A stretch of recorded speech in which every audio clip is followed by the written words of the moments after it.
நானே நல்ல மேய்ப்பன். நானே நல்ல மேய்ப்பன். நல்ல மேய்ப்பன் நல்ல மேய்ப்பன் ஆடுகளுக்காக தன் ஜீவனை கொடுக்கிறான். ஆடுகளுக்காக தன் ஜீவனை கொடுக்கிறான். ஆமென். கிறிஸ்துவுக்குள் நாம் யார் என்றால் அவருடைய ஆடுகள். கர்த்தர் நம் மேய்ப்பராய் இருக்கிறார். இயேசு கிறிஸ்து இந்த பூமிக்கு வந்தபோது அநேக வியாதிஸ்தர்களை, பிரச்சனையில போராட்டத்தில் இருக்கிறவங்க எல்லாம் பார்த்தபோது, அந்த ஜனங்களை பார்த்தபோது அவர் சொன்னாராம், மேய்ப்பன் இல்லாத ஆடுகளை போல இருக்கிற ஜனங்களை பார்த்து கர்த்தர் என்ன செய்தாராம்? மனதுருகினாராம். இன்னைக்கு உங்க வாழ்க்கையில அவர் உங்கள் மேய்ப்பராக இருக்கும்படி உங்களை அவருடைய ஆடாக தெரிந்தெடுத்திருக்கிறார். அவர் உங்களுக்கு மேய்ப்பனாக இருக்க விரும்புகிறார்.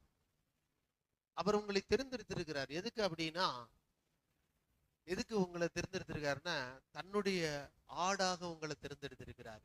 உங்களுக்கு மேய்ப்பனாய் இருக்கும்படி தன்னை ஒப்பு கொடுத்திருக்கிறார். அவர் சொல்லுகிறார், நல்ல மேய்ப்பன் நல்ல மேய்ப்பன் ஆடுகளுக்காக தன் ஜீவனை கொடுக்கிறான். ஆடுகளுக்காக தன் ஜீவனை கொடுக்கிறான்.